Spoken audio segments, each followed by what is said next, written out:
Today is Equal Pay Day. The date symbolizes how far into the year women have to work just to catch up with what men earned in the previous year.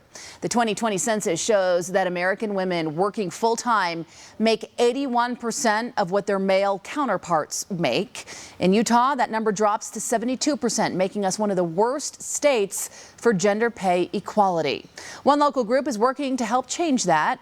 Fox 13 News reporter Darian DeBrule spoke with the owner of Lyona Fair Play about their work to diminish bias-based pay gaps.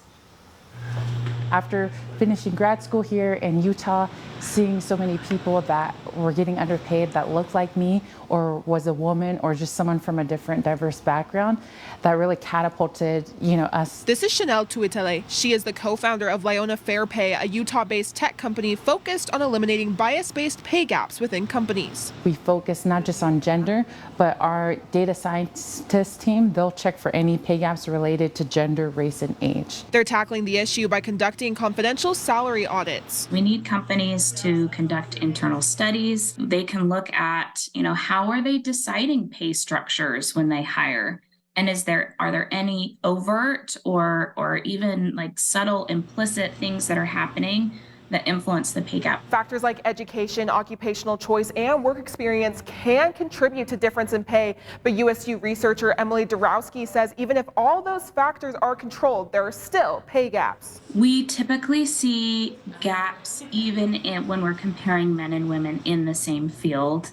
We do know that occupational segregation is a factor, and this is where women tend to choose occupations that get paid less overall. Gender pay disparities also intersect with racial pay disparities. Brown women were still getting left behind. The 2021 USU Women's Leadership Study shows white women make 68% of what white men in Utah make, while Asian women make 66%, Hawaiian and Native Islander women make 55%, Native American women make 52%, Black women make 51%, and Hispanic/Latina women make 49%. Those gaps get much larger for women of color, which suggests that we have a lot of work to do in the state. Dorowski and Tuitele say many things can help close these gaps, but it begins with educating young people and continues with self-advocacy. We need to talk to young women to explore the broad spectrum of educational and occupational choices that they can make. It's hard to, step out of your comfort zone and ask,